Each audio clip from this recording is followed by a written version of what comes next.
오늘 우리에게 주시는 하나님 말씀은 구약성경 시편 24편입니다. 구약성경 819쪽 시편 24편 1절에서 10절까지 말씀을 교독을 하겠습니다. 구약성경 시편 24편 1절에서 10절까지입니다. 교독하겠습니다. 땅과 거기에 충만한 것과 세계와 그 가운데 사는 자들은 다 여호와의 것이로다.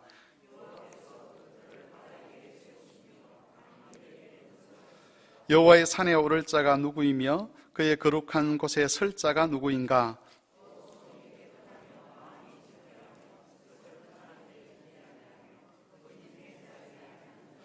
그는 여호와께 복을 받고 구원의 하나님께 의를 얻으리니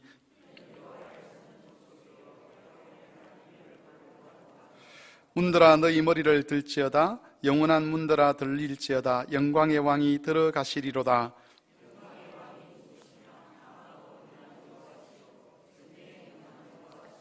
문들아 너희 머리를 들지어다. 영원한 문들아 들릴지어다. 영광의 왕이 들어가시리로다.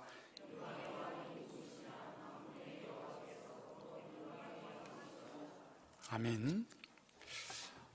성경에서는 우리 믿는 자들을 향해서 하나님을 알아야 한다는 것을 강조를 합니다. 요즘 새벽기도 때 호세아서 말씀을 살펴보고 있는데 거기서 이스라엘 백성들의 죄를 지적하실 때에 그들이 하나님을 알지 못한 것에 대한 그런 말씀들이 나옵니다.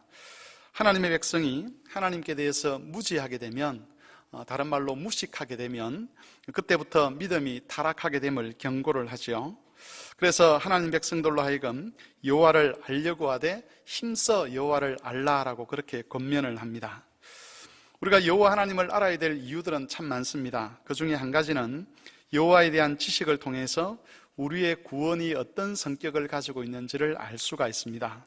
반대로 여호와께 대한 지식을 잘못 가지게 되면 우리 구원에 대해서 오해를 하게 되지요. 그래서 하나님 백성들이 누려야 될 그 구원의 자유, 구원의 즐거움을 누리지 못하고 구원 얻었음에도 불구하고 무엇인가에 얽매여 있는, 마치 사슬에 매인 자처럼 그렇게 살아가게 되는 그런 위험이 있게 됩니다. 하나님 백성들은 구원의 하나님을 제대로 제대로 알므로 말미암아서 자기에게 주어진 구원의 성격을 알게 되고, 그로 인해서 구원이 주는 자유와 기쁨과 무한한 그런 소망 가운데서 살아갈 수가 있는 것이지요. 오늘은 시편 24편 말씀을 통해서 여호와 하나님이 어떤 분이신가 하는 것을 살펴보겠습니다. 특별히 하나님을 영광의 왕이다 그렇게 이야기를 하는데, 그 영광의 왕이라는 제목으로 하나님에 대해서 세 가지 주제를 살펴볼 건데, 첫 번째는 창조주이신 하나님에 대해서 살펴볼 것이고, 두 번째는 구원자이신 하나님, 그리고 세 번째는 용사이신 하나님에 대해서 살펴보겠습니다. 먼저 창조주 하나님에 대해서 살펴보도록 하겠습니다. 1절, 2절을 보시면 땅과 거기에 충만한 것, 그리고 세계와 그 가운데 사는 자들은 다 여호와의 것이다 라고 그렇게 선언을 합니다. 왜냐하면 여호와께서 온 세상을 창조하셨기 때문입니다. 이 창조의 특징이 2절에 잘 나타나 있습니다. 하나님께서 그 틀을 바다 위에 세우시고 강들 위에 건설하셨다라고 노래를 합니다. 여기서 바다와 강이라고 하는 것은 고대 사회에 있어서 이 성경이 기록될 그 당시에서는 혼돈, 공허, 무질서를 나타내는 그런 이미지로 사용이 되었습니다. 우리가 파도치는 바다를 보면 그 바다가 아주 무섭기도 하고 혼란스럽기도 한데, 바로 그런 이미지를 살려서 바다와 강들 이렇게 표현을 하면 혼돈스럽고 무질서하고 그리고 공허한 그런 어떤 이미지를 그것을 통해서 나타내는 것이죠. 그래서 하나님께서 바다 위에 또는 강 위에 무엇인가를 건설하셨다는 것은 그 공허하고 혼돈스러운 것들, 무지한 것을 하나님이 정복하시고 그것들 위에 새로운 질서, 그리고 하나님께서 원하시는 그런 평화, 안식을 이루셨다는 그런 의미로 사용이 됩니다. 천지 창조에 대해서 기록하고 있는 창세기 1장과 2장을 살펴보면 두 가지 중요한 특징이 있는데, 1장에서는 하나님의 창조가 굉장히 질서 있게 진행되었다는 것을 우리에게 설명을 해줍니다. 그래서 첫째 날에는 빛과 어둠, 둘째 날에는 궁창 위의 물과 궁창 아래의 물, 셋째 날은 땅을 만드시고 넷째 날은 빛과 어둠에 해당되는 해와 달과 별들을 만드시고, 그리고 다섯째 날에는 궁창과 물에 해당되는 공중에 나는 새와 물고기를 만드시고, 그리고 여섯째 날에는 하나님께서 땅에서 살아가는 그런 동물들을 만드시는 그런 장면들을 아주 질서 있게 그렇게 보여주고 있습니다. 그래서 하나님의 창조라는 것이 무의미하게 아무렇게나 진행된 것이 아니라 아주 철저한 계획 속에서 무질서를 이기고 공허한 것을 이기고 진행되었다는 것을 알려주는 것이지요. 그리고 창세기 2장에서는 하나님의 창조가 6일 동안 끝마쳤음에도 불구하고 제7일을 하나님께서 정하셔서 안식하게 하신 것을 우리에게 보여주고 있습니다. 이것은 하나님의 창조가 세상에 안식을 가져왔다는 것을 우리에게 말해주려고 하는 그런 구도라고 볼 수가 있습니다. 다윗이 여호와 하나님을 창조주 하나님으로 그렇게 소개를 하고, 특별히 그 창조가 바다와 강들 위에 세워진 창조라는 것을 강조하는 것은 하나님의 창조가 무질서와 혼돈과 공허함을 이긴 그런 창조라는 것을 우리에게 말해주려고 하는 것입니다. 다윗은 이것을 통해서 이스라엘 백성들로 하여금, 또 오늘날 우리 그리스도인들로 하여금 하나님에게서 무엇을 기대할 수 있는가를 보여주고 있습니다. 잠시 후에도 살펴보겠지만 죄로 인해서 타락한 이 세상을 이야기할 때 사용하는 이미지가 혼돈과 공허와 무질서입니다. 그리고 그 혼돈과 공허와 무질서에서 뭐가 나오느냐 하면 악과 고통이 나오는 것이죠. 죄로 인해서 혼돈과 공허와 무질서가 팽배해 있는 이 세상에서 우리에게 평화와 안식을 가져다 주시는 분이 바로 하나님이시라는 것을 이야기를 하려고 하는 것입니다. 사람들은 혼돈과 공허와 무질서, 그리고 거기서 나오는 악과 고통을 극복해 보기 위해서 자기들의 실력과 노력들을 발휘를 합니다. 어찌하든지 자기 스스로 삶의 평화를 한번 이루어 보려고 애를 쓰는 것이지요.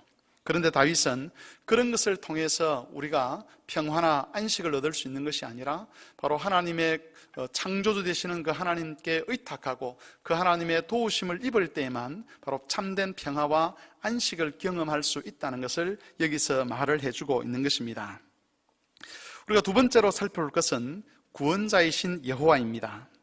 7절에서 10절 말씀을 보시면 이 장면은 여호와의 언약궤가 성전 안에 안치되는 장면을 묘사하는 그런 내용들입니다. 그러니까 성전을 짓고 난 다음에 이 하나님의 언약궤, 십계명 돌판이 들어있는 그 언약궤를 이제 지성소로 모셔 들어가는 그 장면을 노래한 내용이라고 학자들은 보고 있습니다. 여러분, 여호와께서 이제 성전 가운데 임재하신다라는 것을 이 여호와의 언약궤를 성전 안에 드리는 것을 통해서 보여주는 것이죠. 하나님은 영이신 하나님이십니다. 그래서 하나님이 우리 가운데 오시는 것은 우리 눈으로 볼 수가 없습니다. 이스라엘 백성들도 마찬가지였겠죠. 하나님이 우리와 함께 하신다는 것을 그들이 구체적으로 알 수 있는 증거들이 없었습니다. 그때 하나님께서 언약궤를 성전 안에 이렇게 안치하게 하심으로써 이스라엘 백성들로 하여금 보게 하는 거죠. 이것이 하나님의 언약궤고, 이 하나님의 언약궤가 성전 가운데 들어가는 것은 하나님이 들어가시는 것과 같다라고 그렇게 보도록 하신 것입니다. 그리고 문들을 향해서 머리를 들라라고 그렇게 이야기를 하는데, 머리를 든다는 것은 바라보고 기대한다는 것을 의미합니다. 이제 하나님께서 성전으로 들어오시기 때문에 모든 이스라엘 백성들로 하여금 그 하나님을 주목하라는 그런 의미입니다. 지금까지 이스라엘 백성들 가운데 하나님이 임재하신 것이 사실임에도 불구하고 이제는 본격적으로 성전에 임재하시면서 이스라엘 백성을 향한 하나님의 구원의 역사를 펼쳐가시려고 하는데, 그런 하나님께 대하여 기대를 가지고 그 하나님을 주목하라라는 표현이 문들을 향해서 머리를 들으라라는 말로 표현을 하고 있는 것입니다. 여러분, 성전에 하나님께서 임재하시는 것은 거기에 하나님께서 가만히 앉아 계시기 위함이 아니었습니다. 하나님께서 성전에 임하신다는 것은 사실은 이스라엘 가운데 거한다는 의미입니다. 성전은 이스라엘 백성들의 신앙과 생활의 중심지였습니다.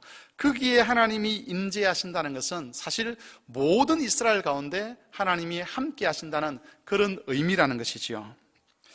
여기서 우리가 한 가지 생각해 보아야 될 것이 있는데, 그것은 여호와 하나님이 창조주라고 다윗이 1절, 2절에서 노래를 하고 난 다음에 또 이제 7절에서 10절까지는 그 창조주 하나님이 언약궤 가운데, 언약궤와 함께 이스라엘 백성들의 그 삶의 중심으로 들어가신다는 것이 도대체 어떻게 연결되는가 하는 겁니다.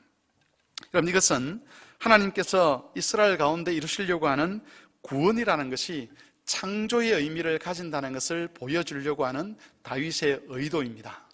지금 우리를 언약 백성으로 삼으시고 우리 가운데 임하시는 이 여호와 하나님은 창조주 하나님이신데, 그 창조라는 것이 어떤 의미를 가지고 있느냐? 바로 우리의 구원의 의미와 똑같은 것이다, 그렇게 이야기를 하는 것이죠. 여러분, 성경에서 구원이라고 이야기할 때 그것을 학자들은 재창조다, 그렇게 설명을 합니다. 앞에서 창조의 의미를 말씀드렸지 않습니까? 공허하고 허무하고 무질서한 것을 질서 있게 만들어서 평화와 안식이 임하도록 하는 것을 창조라고 그렇게 이야기를 했는데, 구원도 이와 똑같다는 겁니다. 우리가 잘 알듯이 죄가 들어온 세상은 무질서하고 혼돈스럽고 공허합니다. 성경은 그것을 두 가지 관점에서 설명을 하는데, 성경을 한번 읽어보면서 한번 알아보겠습니다. 먼저 예레미야 4장 22절에서 28절 말씀을 한번 보시기 바랍니다. 구약 성경 1056쪽입니다. 예레미야 4장 23절에서 28절, 이것을 통해서 죄가 이 세상에 들어와서 이 세상을 공허하게 만들고 허무하게 만들었다는 것이 어떤 의미인지를 한번 살펴보겠습니다. 그러면서 우리에게 구원이 이루어진다는 것도, 구원이 이루어지는 것이 어떤 의미인가 하는 것도 함께 살펴보겠습니다. 예레미야 4장 23절에서 28절까지 우리 천천히 한번 같이 읽어보겠습니다.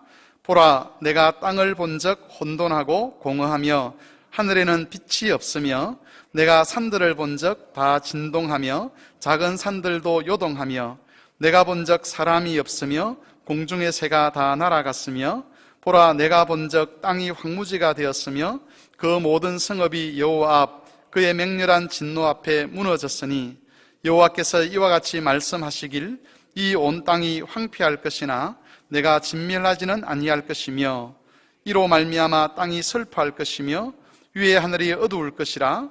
내가 이미 말하였으며 작정하였고 후회하지 아니하였은즉 또한 거기서 돌이키지 아니하리라 하셨음이로다. 여러분, 이 말씀은 이스라엘 백성들이 하나님께 범죄하여서 이방 나라로부터 침략을 당하고 난 뒤에 나라가 황무한 그 상황, 황폐하게 된 그 상황을 묘사하는 내용입니다. 하나님께서는 이렇게 죄로 인해서 심판받은 이스라엘의 그 삶의 터전들을 공허하고 허무하다라고 그렇게 표현을 하고 있습니다. 모든 것이 무너지고 질서가 사라지고 황폐한 것이죠. 이런 모습들을 이야기를 하면서 바로 이것이 죄가 가져온 결과다라고 그렇게 이야기를 하는 겁니다. 여러분, 죄라는 것은 우리가 살아가는 삶의 여건들을 파괴를 해버립니다. 그래서 우리가 아무리 애쓰고 힘쓴다 할지라도 우리와 상관없이 우리의 주위에 있는 상황들이 무너져서 우리의 삶을 허무하게 만들고 의미 없게 만드는 것이지요. 하나님께서 이스라엘 백성들에게 그들의 죄에 대한 심판을 내리셨을 때에 그들의 삶의 기반들이 다 무너져 버렸습니다. 그 삶의 기반들이 무너짐으로 말미암아서 이스라엘 백성들의 그 삶 자체도 허무하게 되고 아무런 의미가 없는, 그래서 무질서와 혼란과 혼동이 있는 그런 삶이 되고 만 것입니다. 여러분, 구원은 바로 이런 혼돈하고 공허한 이스라엘의 상태를 복과 안식이 있는 상태로 바꾸는 겁니다. 하나님께서 이스라엘 백성들에게 구원을 베푸셨다고 할 때에 죄로 인해서 그들이 받은 그 징계, 그로 인해서 온 그들의 땅이 황무하고 황폐하게 된 그 상황을 하나님께서 다시 복원하는 것을 일컬어서 구원이다, 그렇게 이야기를 합니다. 그래서 구원을 설명할 때에 뭐라고 설명하느냐 하면 새 하늘과 새 땅이 임하는 것으로 그렇게 설명을 하는 것이죠. 죄로 인해서 하나님의 심판을 받은 이 세상은 결코 하나님의 참 안식이나 또 참 평화를 가져다 줄 수가 없습니다. 이 세상에서의 삶이라는 것은 우리 자신이 허무하기 때문에 우리의 삶이 허무하기도 하지만 세상 자체가 허무하기 때문에, 세상 자체가 무질서하기 때문에 아무리 우리가 잘 산다 할지라도 이 세상에서는 삶의 새로운 의미를 발견할 수가 없다는 것이지요. 그래서 여러분, 우리가 하나님의 은혜를 입어서 이 세상에서 평화를 누리고 기쁨을 누리며 살고 싶은 마음은 다 있지만, 만일 그것이 가능했다 그런다면 하나님께서 우리에게 새하늘과 새 땅을 허락하지 않으셨을 것입니다. 죄로 인해서 타락한 세상에서는 우리가 아무리 발버둥을 쳐도 한계가 있는 것이지요. 내가 알지 못하는 사이에 육신의 질고가 우리를 찾아오기도 하고, 내가 알지 못하는 사이에 내 사랑하는 사람이 나를 떠나기도 하고, 내가 깨닫지 못하는 사이에 내 삶을 무너지게 하는 여러 가지 삶의 여건들이 마련되어서 우리로 하여금 절망케 하고 낙심케 하는 것, 그게 바로 황무한 이스라엘의 상황과 우리의 상황이라고 성경은 말해주고 있습니다. 하나님의 구원은 바로 이런 여건을 바꾸는 겁니다. 하나님께서 우리의 구원을 이루실 때에 그냥 우리 자신만 변화시키는 것이 아니라 새 하늘과 새 땅을 만들어서 우리로 하여금 거기서 살게 하시는 것이죠. 그래서 하나님 앞에서 우리의 삶이 의미 없는 것으로 드러나지 않도록, 하나님 앞에서 우리가 애쓰고 수고하는 것이 헛된 것으로 판명되지 않도록 우리의 삶의 여건들을 바꾸시는 것이 바로 하나님의 구원이고, 그런 하나님의 구원을 일컬어서 새 하늘과 새 땅을 창조하는 것이라고 그렇게 이야기를 하는 것입니다. 여러분, 죄로 인해서 허무하다는 것의 두 번째 측면이 있는데, 이사야서 41장 29절을 한번 보십시오. 구약성경 1015쪽입니다. 이사야서 41장 29절 한 절을 같이 읽겠습니다. 구약성경 1015쪽입니다. 같이 읽습니다. 보라, 그들은 다 헛되며 그들의 행사는 허무하며 그들이 부어 만든 우상들은 바람이요 공허한 것뿐이니라. 다시 한번 읽겠습니다. 이사야서 41장 29절 다시 읽겠습니다. 시작. 보라, 그들은 다 헛되며 그들의 행사는 허무하며 그들이 부어 만든 우상은 바람이요 공허한 것뿐이니라. 이것은 이스라엘 백성들이 하나님 섬기기를 포기하고 하나님을 떠나서 우상을 섬기는 삶에 대한 표현입니다. 그런데 그 표현을 하면서 뭐라고 하느냐 하면, 그들은 다 헛되며, 이게 공허한 거죠. 허무한 거죠. 그들의 행사, 그들이 하는 모든 것들이 허무하다 그럽니다. 그들이 우상을 만들면서 뭔가 이루려고 하지만 그것도 마치 바람처럼 잡을 수 없는 것이라고 그렇게 이야기를 합니다. 예레미야 4장에서는 주변의 삶의 여건들의 공허함과 허무함을 이야기하는 반면에, 이사야서 41장에서는 사람들의 노력과 사람 자체가 행하는 이 여건의 문제가 아니라 사람이 이루어가고자 하는 그런 기대나 이런 것들이 다 허무하다라고 그렇게 이야기를 하는 겁니다. 저 아래에 있는 인생들은 열심히 살지만 그 삶에서 의미를 발견하지 못합니다. 그래서 정말 젊은 날을 애쓰고 수고하여서 가족들을 위하여서 수고했던 그런 사람들이 인생의 말기가 되면 삶의 허무함을 깨닫게 되죠. 최근에 우리나라에서도 이제 우울증을 앓는 사람들이 점점 많아진다고 합니다. 정말 열심히 살았지 않습니까? 50대 후반, 60대 초반, 70대 이런 되시는 분들, 젊었을 때 많은 것을 희생하고 잘 살아보겠다는 생각을 가지고 열심히 살았는데, 이제 세월이 지나서 삶을 뒤돌아보니까 나아진 것이 있긴 합니다. 경제적인 여건에 있어서 옛날보다 잘 살게 된 것은 맞는데, 그럼에도 불구하고 삶이 너무 허무하다는 거죠. 이렇게 살아서 뭐 하는 것인가? 과연 이것이 인생인가? 이렇게 살아가는 것이 과연 사람의 삶인가라는 이런 질문들을 던지게 되고, 그런 질문들 속에서 아무런 삶의 의미를 찾지 못하는 겁니다. 정말 열심히 살았는데 뒤돌아보면서 자신의 인생의 허무함을 사람들이 깨닫게 됩니다. 여러분, 하나님께서 이스라엘 중에서 임하여서 이루시려고 하는 그 구원은 이런 허무한 삶을 의미 있게 만드는 것입니다. 공허한 삶에 하나님을 영화롭게 하는 것을 채우게 하심으로 삶의 의미를 깨닫게 하고 삶의 목적을 깨닫는 것이죠. 왜 살아가야 되는지, 무엇을 하며 살아가야 하는지, 어떤 것을 위하여 살면 가치 있는 것인지를 알지 못하던 그런 사람들의 마음을 바꾸셔서 가치 있는 일을 위해서 살게 하는 것, 그것이 구원이고 그것이 재창조입니다. 그래서 하나님의 구원이 우리 속에 임하게 되면 어떤 일들이 생기느냐 하면 인생의 목적을 발견하게 됩니다. 어떻게 사는 것이 가치 있는 삶인지를 알게 됩니다. 여러분, 경건한 그리스도인들이 한평생을 살고 난 다음에 하나님 앞에서 마지막으로 하는 말들이 있습니다. 하나님 참 감사합니다. 하나님 없는 사람들이 정말 자기가 이루고 싶은 무엇인가를 향해서 달려가고 열심히 살고 또 세상 사람들이 말하는 좋은 것들을 다 가졌음에도 불구하고 그 인생의 마지막에서 인생이 왜 이렇게 허무한가라고 그렇게 이야기를 할 때에 어려움도 있고 고난도 있고 아픔도 있고 낙심되는 일도 있고 그렇게 쭉 살아왔던 그런 그리스도인들은 하나님 정말 감사합니다. 내 인생을 하나님께서 돌아보셨고 의미 없는 인생을 하나님께서 의미 있게 하셨습니다 라고 그렇게 마지막 말들을 그런 식으로 하나님께 드린다는 것이죠. 이처럼 하나님의 구원이 우리에게 이루어지게 되면 의미 없는 인생이 의미 있는 인생으로 바뀌는 것이죠. 왜 살아야 하는지를 알게 된다는 겁니다. 무엇을 위해서 살아야 되는지, 어떻게 살아야 되는지를 알게 되는 겁니다. 여러분 3절에서 6절 말씀을 보시면 하나님의 이런 구원 역사를 입은, 다시 말하면 하나님의 은혜를 입은, 하나님으로 말미암아 새롭게 창조된 사람들의 모습이 기록이 되어 있습니다. 여호와의 산에 오를 자가 누구며 그의 거룩한 곳에 설 자가 누구인가?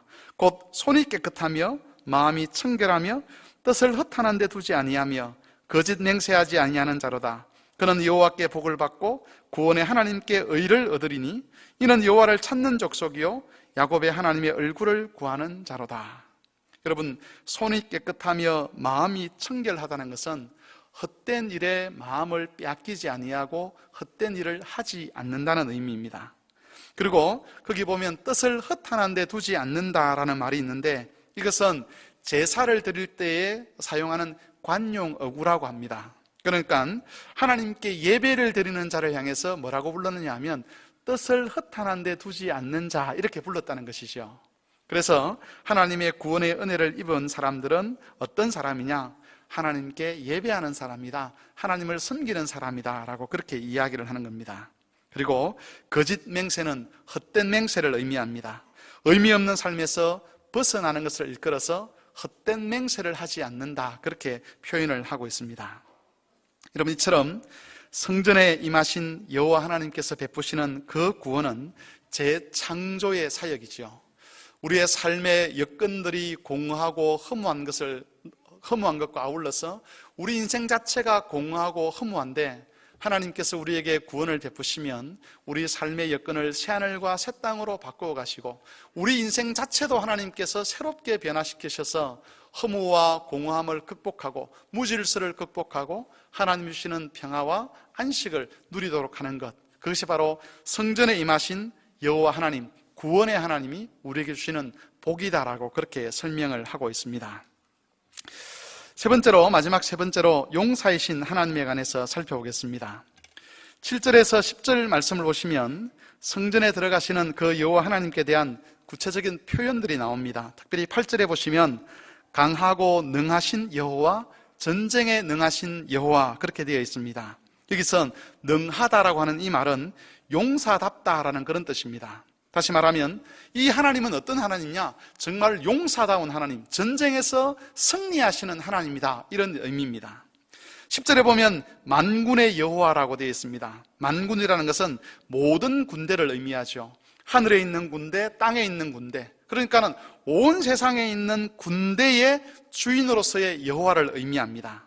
이 말은 하늘과 땅의 권세를 가지시고 세상 모든 것들을 이기는 하나님이라는 그런 의미입니다. 여러분, 용사이신 하나님은 혼돈을 일으키는 그 세력들과 전쟁을 하시는데 그 전쟁에서 언제나 승리하시는 하나님이십니다. 그리고 그 승리를 자기 백성에게 나누어 주시기 위해서 어디를 방문하시느냐 하면 이스라엘 백성들의 생활과 신앙의 중심지인 성전으로 들어와서 그들을 거기서 만나 주시는 것입니다. 그래서 학자들은 성전에 하나님께서 임하시는 것은 하늘에 계신 하나님께서 이 땅에 있는 자기 백성들을 신방하여 주시는 것이다 라고 그렇게 표현을 했습니다. 승리의 왕이 성전에 신방하셔서 자기 백성들에게 승리의 기쁨과 영광을 나누어주고 그들에게 평화와 안식을 주신다는 그런 의미입니다. 여러분, 이때 성전은 승리하신 여호와께서 자기 백성을 만나주시는 장소입니다. 칼빈 선생님은 이 부분을 주의를 하면서 오늘날 우리에게 이런 성전이 없는 것을 염려하거나 이런 성전이 없는 것을 안타까워할 필요가 없다 그랬습니다. 왜냐하면 이런 성전보다 더 위대한 것이 우리에게 있기 때문이라는 것이지요. 다시 말하면 하나님께서 모든 흑암의 세력들, 모든 혼돈의 세력들, 그리고 모든 허무의 세력들을 이기시고 그 승리와 영광을 우리에게 나누어 주시기 위해서 우리를 신방하는 또 다른 곳이 있는데, 그곳이 어디냐 하면 바로 말씀이 설교되는 자리와 성례가 행해지는 자리라고 칼빈은 그렇게 설명을 하고 있습니다. 하나님께서 말씀이 설교되는 그 자리, 그리고 성례가 행해지는 그 자리에 오셔서 우리에게 신방해 주시는 것입니다. 그래서 하늘의 영광과 승리를 우리에게 나누어 주시면서 그 설교를 통해서, 그리고 그 성찬음과 그리고 세례를 통해서 우리로 하여금 흑암의 권세를 우리가 이기지 않았지만 이긴 자처럼 그 은혜를 누리게 하시고 우리로 하여금 복과 안식을 누리게 하신다고 그렇게 설명을 하고 있습니다. 여러분, 우리가 믿음으로 설교단에 참여하게 되고 믿음으로 성례 자리에 참여하게 되면 우리를 향한 하나님의 재창조 사역의 그 열매들이 우리에게 이루어지게 됩니다. 그래서 공의와 허물을 극복할 수 있는 하나님의 은혜가 바로 그것을 통해서 우리에게 임하게 되고, 우리는 거기서부터 세상을 의미 있게 살아갈 수 있는 하나님의 재창조된 피조물로서, 하나님의 새로운 피조물로서 인생을 보람되고 의미 있게 살아갈 수 있는, 그래서 인생의 마지막에 가서 정말 하나님 감사합니다라고 말할 수 있는 그런 삶을 살아갈 수 있는 힘과 비전을 얻게 되는 것입니다. 사망을 이기신 여호와, 용사이신 여호와, 그 여호와께서 승리의 영광과 기쁨에 우리를 그런 식으로 참여를 시키는 것입니다. 말씀을 정리하겠습니다. 여러분, 시편 24편을 통해서 우리를 부르신 여호와 하나님, 영광의 하나님이 어떤 분이신지를 살펴보았습니다. 하나님은 공의와 혼돈을 이기시고 질서와 평화와 안식을 이루시는 창조주이십니다. 우리가 죄 가운데서 공허하고 허무한 삶을 살아갈 때에 이 하나님께서 그 공허하고 허무한 세력들을 정복하시고 승리의 왕으로 우리를 찾아오셨습니다. 그리하여 우리가 더 이상 공허하고 허무한 삶을 살지 아니하고 손을 깨끗하게 하고 마음을 청결하게 하고 허탄한 데 뜻을 두지 않는, 다시 말하면 하나님을 영화롭게 하며 하나님을 즐거워하며 하나님을 예배하는 자가 되게 하셨습니다. 특별히 주님은 이 시대에 그 승리의 영광과 기쁨에 우리를 참여시키기 위해서 설교단과 성례를 준비해 놓으시고 거기서 우리를 만나 주시겠다고 약속하셨습니다. 우리들이 이런 주님의 뜻을 기억하고 주님이 오시는 그 설교단 자리로, 그 성례의 자리로 믿음으로 나아가게 되면 거기서 하나님 아버지를 만나게 될 것이고 구원자 되신 하나님을 만나게 될 것이고, 특별히 우리를 새로운 피조물로 만드시는 그 하나님의 은혜를 경험하게 될 것입니다. 성도 여러분, 바로 그 자리가 주와 더불어 먹고 마시는 자리입니다.